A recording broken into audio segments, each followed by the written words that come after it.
네, 성경 말씀 보시겠습니다. 성경 말씀은 시편 2편 11절 말씀, 한 절 말씀 보겠습니다. 우리 시편 2편 11절 말씀 우리 다 같이 한 목소리로 함께 봉독하겠습니다. 여호와를 경외함으로 섬기고 떨며 즐거워할지어다. 아멘.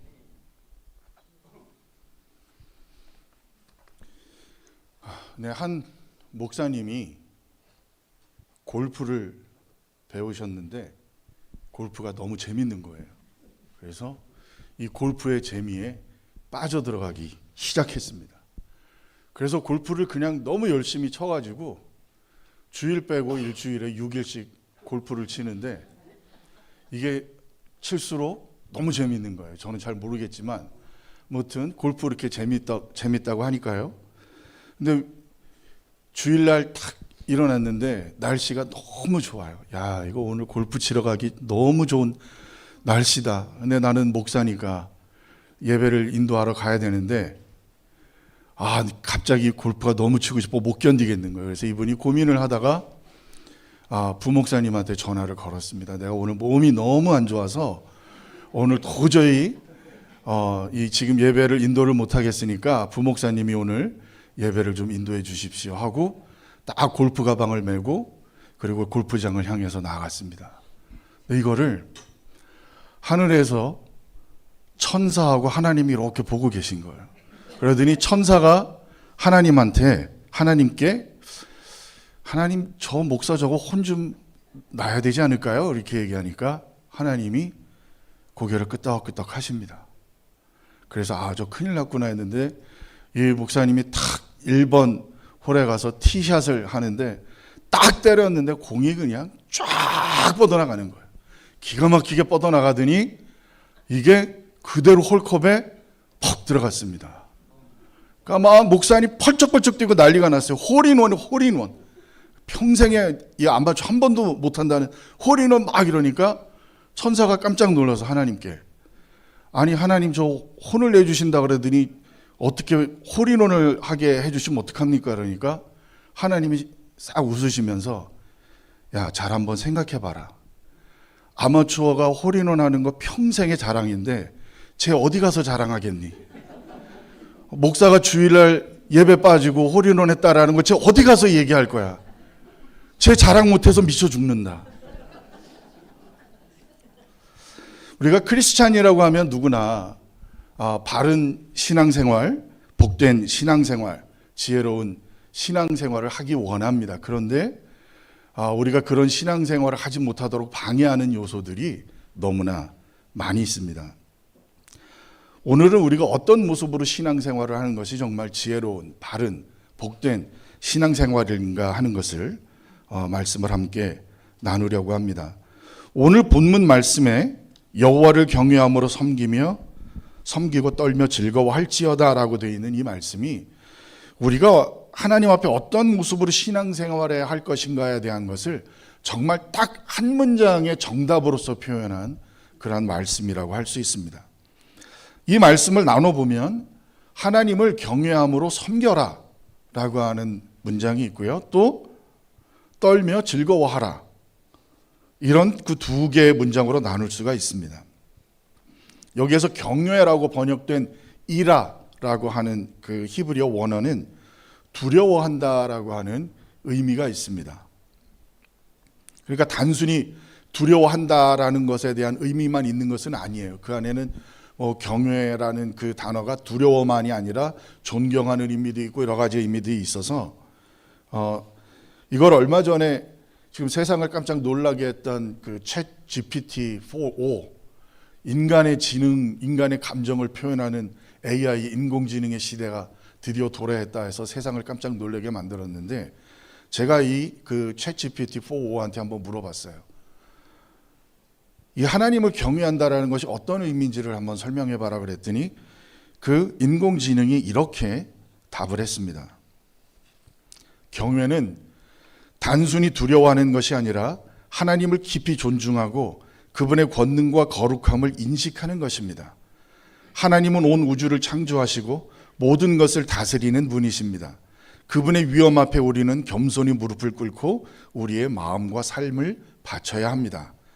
경외함으로 섬긴다는 것은 우리의 삶의 모든 영역에서 하나님을 인정하고 그분의 말씀에 순종하는 것을 의미합니다. 우리가 일상생활 속에서 하나님을 높이며 그분의 뜻을 따를 때 우리는 진정한 경외함으로 하나님을 섬기게 됩니다. 이게 인공지능이 답을 한 거예요. 정말 이보다 완벽한 답이 있을 수가 없습니다. 문제는 그걸 우리가 따르지 못한다라는 거죠. 이렇게 경외라는 단어의 뜻이 그저 무조건 무서워한다라고 하는 것, 그거 이상의 뜻이 있지만 분명히 그렇다고 해서 무서워한다라는 것을 뺄 수는 없는 단어예요. 경외한다라고 하는 것은 분명히 무서워한다, 두려워한다라는 의미가 기본적으로 깔려 있는 그런 단어입니다.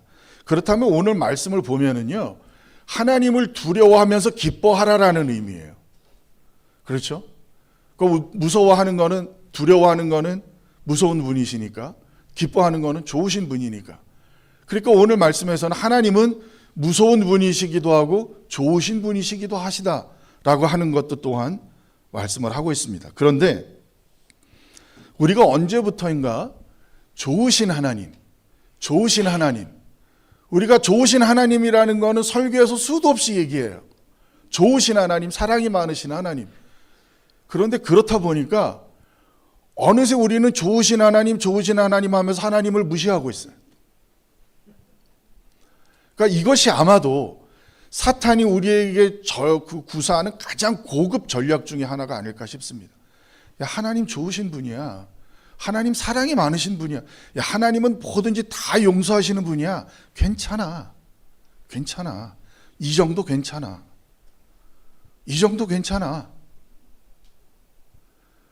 우리는 그렇게 어느 순간부터 하나님은 좋으신 분이다라는 거에만 그쪽으로 우리의 온 마음을 들이면서 우리가 하나님 앞에 정작 해야 될 그런 도리와 의무 같은 것들은 다 잊어버리고 있습니다. 성경에 있는 모든 인물들 중에서 다윗만큼 파란만장한 삶을 산 인물은 단연코 없을 것입니다. 이 다윗만큼 하나님 마음에 합한 사람도 없었고, 다윗만큼 하나님 마음을 아프게 한 사람도 없었고, 다윗만큼 하나님 앞에 축복받은 사람도 없었고, 다윗만큼 하나님 앞에 책망과 고통과 환난을 당한 사람도 없어요. 근데 이 다윗이 그 죄를 지은 것을 우리는 잘 알고 있는데 그 과정을 생각해 보면 이해가 안 되는 부분이 굉장히 많습니다. 다윗은 왕궁 위를 거닐다가 목욕하는 한 여인을 봤어요.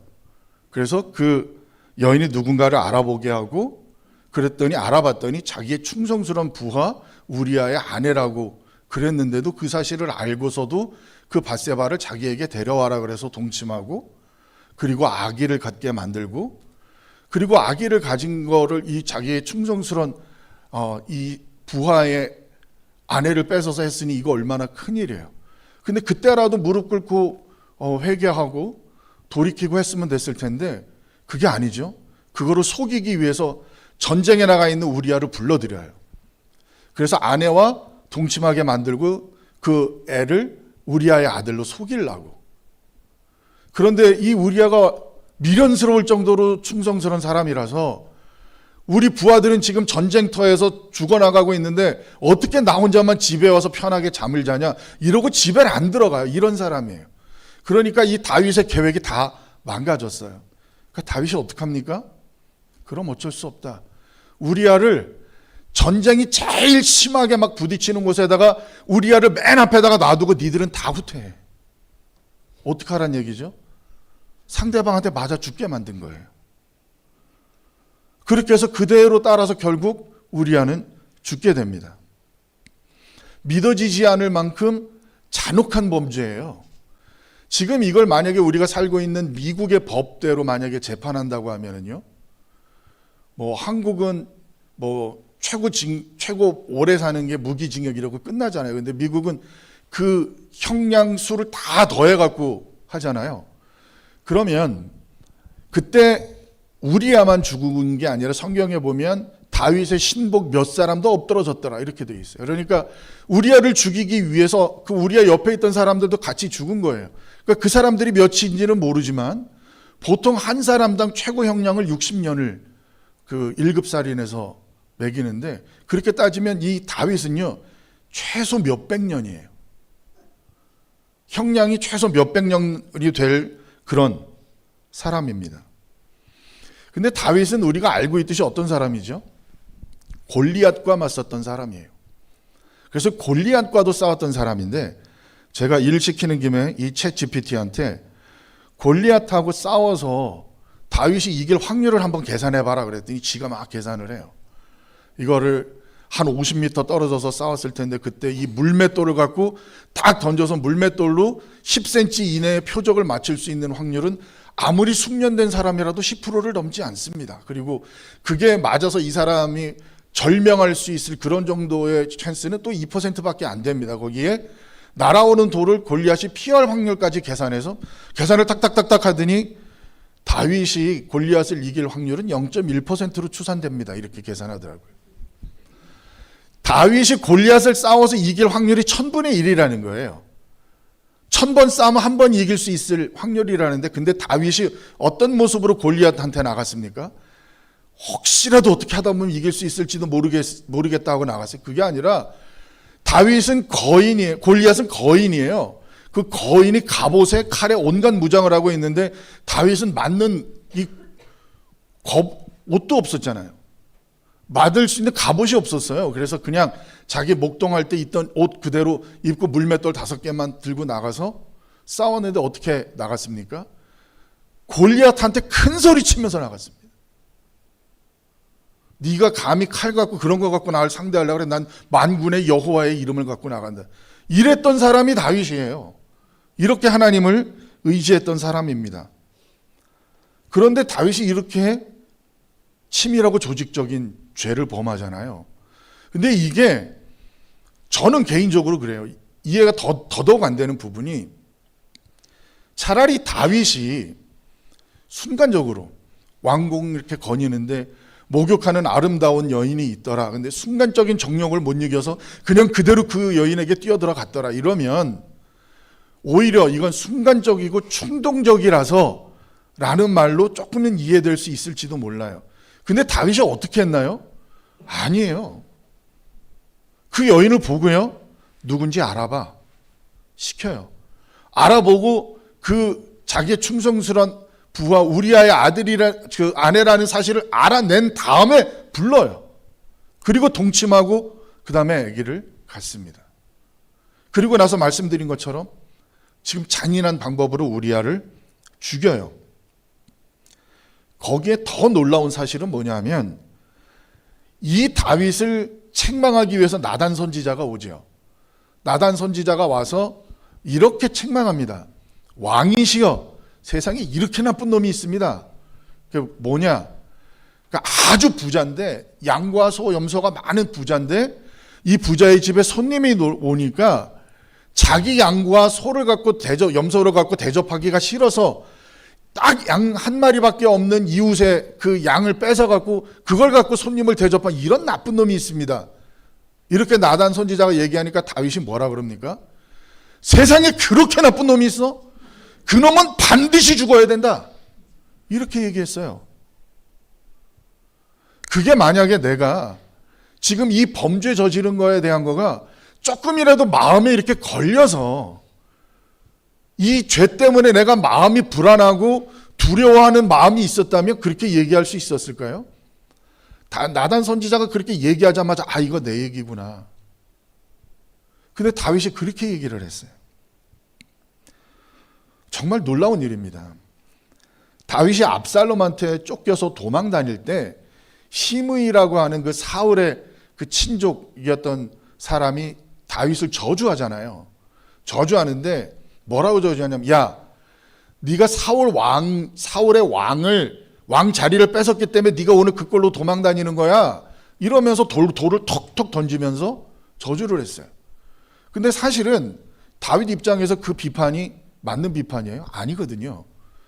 사울은 사울대로 하나님 뜻에 합당하지 않았기 때문에 하나님께서 다윗을 세우신 거예요. 다윗이 왜 그처럼 비참한 꼴로 도망다니게 됐느냐? 그건 이 범죄한 것 때문이죠. 그러니까 내가 죄인이긴 하지만 이 죄 때문은 아닌데 얘가 이 죄라고 그러면서 자꾸 약 올리는 거예요. 그러니까 옆에 있던 아비새라고 하는 장군이 어떡합니까? 제가 저놈 가서 당장 목을 잘라버리겠습니다. 그렇게 얘기하죠. 그러니까 다윗이 뭐라 그래요? 놔둬라. 저건 하나님이 허락하신 거야. 하나님이 허락하셨으니까 하나님이 날 들으라고 하시는 말씀이야. 이러면서 참았어요. 다윗이 비록 도망다니는 신세였다고 하지만 그때 다윗 옆에는 전쟁을 수없이 치렀던 용맹한 병사 600명 정도가 함께 있었습니다. 그러니까 그 시므이 같은 사람 하나 쳐 죽이는 건 일도 아니었어요. 그런데 다윗은 저건 시므이가 하는 소리가 아니야. 하나님께서 내게 들으라고 하시는 말씀이야. 라는 말로 그 자기 옆에서 욕하고 쫓아다니는 시므이를 두고도 가만히 본 사람이 다윗이에요. 이처럼 하나님 앞에 하나님을 알고 하나님을 경외하는 삶을 살았던 사람이 다윗입니다. 그런데 어떻게 오늘 이처럼 무서운 이런 조직적인 죄를 지을 수가 있었을까요? 그 이유는 다윗이 삶으로나 영적으로나 나태해졌기 때문입니다. 밧세바를 취하는 그 죄를 범할 때 다윗에 대해서 뭐라고 기록되어 있냐면 저녁 때쯤 일어나 왕궁을 거닐었다 그랬어요. 그때 당시 이스라엘은 전쟁 중이에요. 암논과 전쟁을 하고 있는 상황인데 거기에 참전 안 하고 그냥 자기는 성 안에 있었던 거죠. 그러면서 저녁 때쯤 일어났어요. 정상적인 모습이 벌써 아니죠. 이처럼 나태한 모습을 보였을 때 다윗이 범죄하게 됐던 것입니다. 어느 수도원에 한 원장님이, 훌륭한 원장님이 있는데 이 수도사들이 이 원장님에 대해서 불만이 하나 있었어요. 그 불만이 뭐냐 하면 특별히 한 수도사만 이뻐하는 거예요. 이 원장님이. 그러니까 이 다른 이 수도사들이, 제자들이 막 불만, 그렇게 훌륭하신 분이 제자 한 사람만 이뻐합니까? 그리고 입이 이렇게들 나와 있으니까 어느 날 이 수도원 원장이 수도사들을 다 모이라 그랬어요. 그러면서 내가 너희들이 내 말을 얼마나 순종하는지를 지금부터 시험하겠다. 그러면서 자, 살아있는 새 한 마리씩을 다 손에 쥐어줬어요. 그리고 아무도 안 보는 곳에 가서 이 새를 죽여서 나에게로 갖고 와라. 너희들이 얼마나 순종하는지를 보겠다. 이랬더니 다 뿔뿔이 흩어져서 한 사람씩 다 새를 죽여서 딱 들고 왔습니다. 그런데 이 원장이 이뻐하는 이 사람만 또 안 오는 거예요. 그러니까 옆에 있는 사람, 보십시오. 원장님이 내리는 그 간단한 명령 하나도 이 사람은 순종 안 하잖아요. 저런데 왜 저 사람만 이뻐합니까? 안 와요. 시간 아무리 기다려도. 그래서 결국은 찾으러 갔더니 저 숲속에 그냥 이러고 있어요. 그래서 너 여기 왜 이러고 있냐? 그러니까 이 사람이 하는 얘기가 아무도 안 보는 곳에서 죽이라고 하셔서 아무도 안 보는 곳을 찾는데 나무 뒤에도 하나님이 계시고 바위 옆에도 하나님이 계시고 동굴 속에도 하나님이 계셔서 제가 아무도 안 보는 곳을 찾을 수가 없었습니다. 이렇게 얘기를 했다고 합니다. Me videt Deus, 하나님이 나를 보고 계신다. 이런 라틴어인데 이 말이 그 수도원에 걸려있던 말이에요. 이것이 하나님을 경외하는 사람의 자세가 아닐까 싶습니다. 그런데 오늘 다윗이 범죄한 것은요, 하나님에 대한 경외를 완전히 잃어버렸기 때문이에요. 하나님을 섬기고 그처럼 놀라운 위대한 신앙을 가졌던 다윗이지만 하나님 경외하는 것에 대해서 완전히 벗어나니까 평범한 사람들이 생각지도 못했던 것 더 잔인한 죄를 짓는 거예요. 우리는 안 그렇습니까?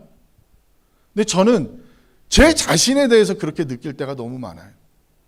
제가 좀 힘든 일이 있고 어려운 일이 있고 고난과 환난 중에 있다 그러면은 다른 성경은 안 보고 그냥 시편만 봅니다. 왜 시편을 보죠?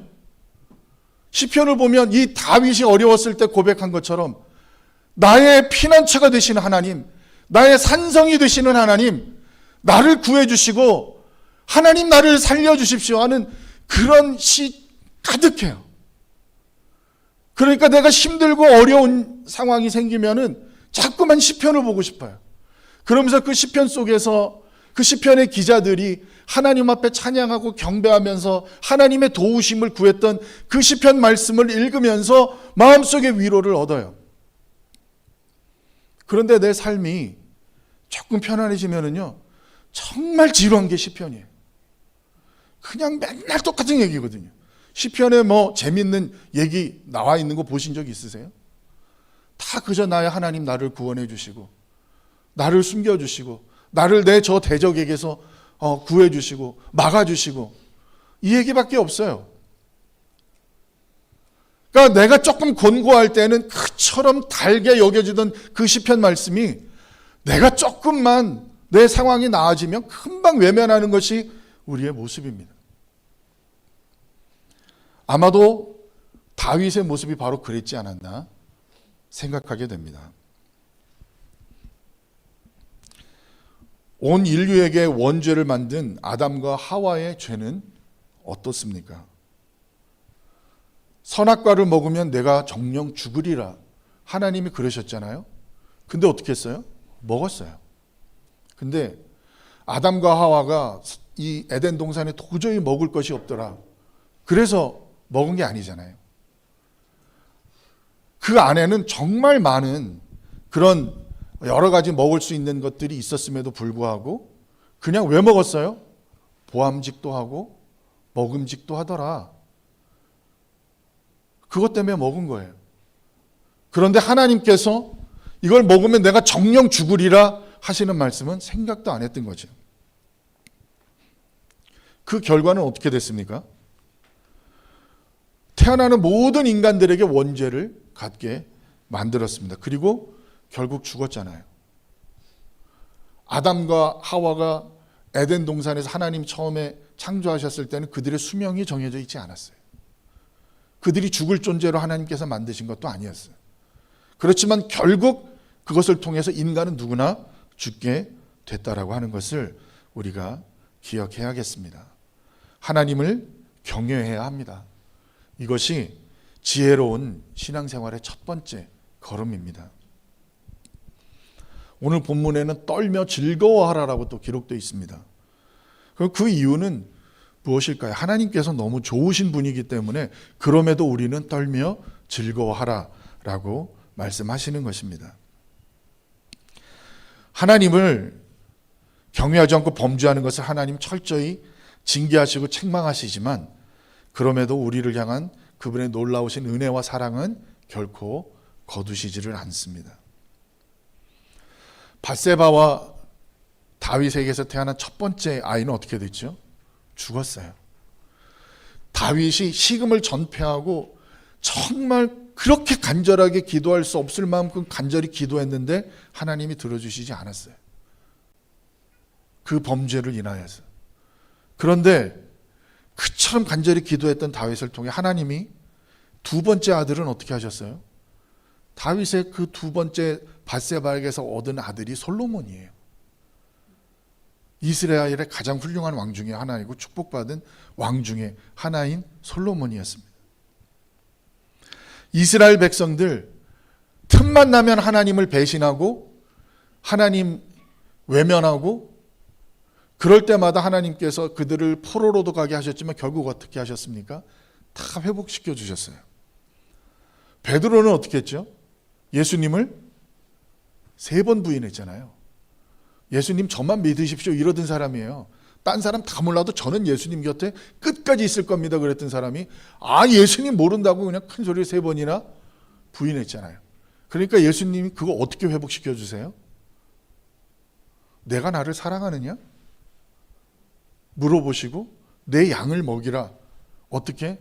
3번 하시면서 베드로를 회복시켜 주셨습니다. 모세도 이스라엘 백성들 불평하는 거에 화가 나서 하나님 명령 따르지 않고 반석을 쳐서 물을 내고 그걸 통해서 이스라엘 땅에 못 들어갔잖아요. 그렇지만 결과적으로는 그가 멀리서 이스라엘 땅을 바라보며 자기가 키운 그런 여호수아를 통해서 이스라엘 백성들을 애굽 땅에서 나와서 결국 가나안 땅으로 들어가게 하는 그러한 결과를 얻게 됐습니다. 아담과 하와도 선악과를 먹는 것을 통해서 하나님 앞에 불순종했고 그것을 통해서 하나님의 에덴 동산에서 추방하시고 죽게 만드셨지만 그들을 계속 돌보셨어요. 그렇게 쫓아내시고 하나님이 뭐 하세요? 저 꼴 보기 싫은 것들 가갖고 고생이나 죽도록 해라. 저 같으면 그럴 것 같은데 그걸 또 가죽옷을 지어 입히세요. 하나님이.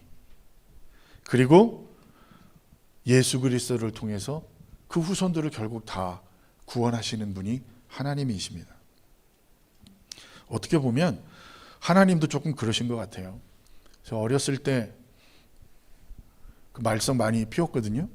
그럼 저 엄마 아버지한테 이제 죽도록 얻어맞죠. 이제 또 얻어맞고 나면 또 그게 안쓰러우셨던 것 같아. 그렇게 맞고 나면 평소에 안 먹던 거 뭐 사주시기도 하고 용돈 주시기도 하고 그래서 가끔은 오늘 한번 대들어갖고 한번 얻어맞고 또 맛있는 걸 한번 먹어볼까 생각했던 적도 있는데 하나님께서 우리를 보시는 마음이 그러신 것 같아요. 이렇게 공의로우신 분이시고 하시기 때문에 우리의 죄를 결코 용납하실 수 없는 분인데 그 죄에 대해서 징계하시면서도 징계하고 더 이상 꼴도 보기 싫으니까 너는 그냥 계속 그렇게 망해서 살아라가 아니에요. 그 뒤로 또 계속 그 보살피시고 은혜를 베푸시는 모습을 볼 수 있습니다. 다윗이 결국 어떻게 했나요? 다윗의 평생 소원은 성전 짓는 거였잖아요. 하나님 제가 하나님 성전 짓게 해주시고 근데 하나님이 한 칼을 거부하셨어요. 너는 안 돼. 넌 죄진 게 너무 많아서. 너 피를 흘린 게 너무 많아서 너는 안 돼. 그러니까 이 다윗이 얼마나 실망을 하는지 실망하고 마음 아파하고 이러고 있는 거예요. 그냥. 하나님이 그걸 보시다가 나중에는 하나님이 달래요. 야, 있잖아. 너는 못 짓는데 네 아들을 통해서는 지을 거야, 성전을. 그리고 원래 너는 성전을 하나님이 짓지 마라 그러면 성전 짓는데 요만큼도 관여하지 말아야 되는데 그러고 나니까 다윗이 어떡하죠? 신나가지고 성전 지을 재료 자기가 다 준비하잖아요. 사실 솔로몬은 그냥 진 거예요. 그러니까 그 모습을 보면서 야, 하나님이 우리를 사랑하시는 모습이 이런 모습이구나 하는 생각이 듭니다. 그 천지를 만드시고 주관하시고 우주의 질서를 주관하시는 그 분이 다른 어떤 것도 이길 수 없는 그 분이 우리들한테만 약하신 거예요. 우리들의 아픔과 우리들의 눈물을 하나님 항상 보세요.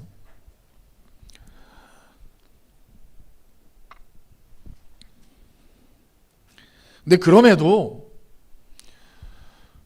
하나님 앞에 언제나 그래서 하나님 너무 감사합니다. 하나님의 은혜가 감사합니다. 그런데요. 그러고 나서도 금방 죄 짓는 대로 돌아가요. 우리. 그리고 또 혼나요. 네, 그런 모습들 속에서 우리가 정말 완벽히 하나님 보시기에 합당한 모습으로 살지는 못하지만 하나님이 그럼에도 우리를 향한 그 사랑을 언제든지 거두지 않고 항상 함께 하신다고 하는 그 사실이 너무나 감사하고 또 놀랍고 또 감사할 따름입니다. 또 말씀을 맺겠습니다. 하나님은 분명히 우리가 두려워해야 할 분이십니다. 결코 우리에게 무시당하거나 우리에게 업신여김을 당하실 분이 아니세요. 그런데 우리는 그 하나님이 우리를 향해 베푸시는 사랑이 너무 크기 때문에 그것 사랑을 인하여서 그것 때문에 우리는 자꾸만 착각하고 하나님은 좋으신 분이야. 하나님은 사랑이 많으신 분이야. 하면서 오히려 하나님을 더 무시하는 모습으로 살아가고 있는 것이 아닌가 하는 생각을 하게 됩니다.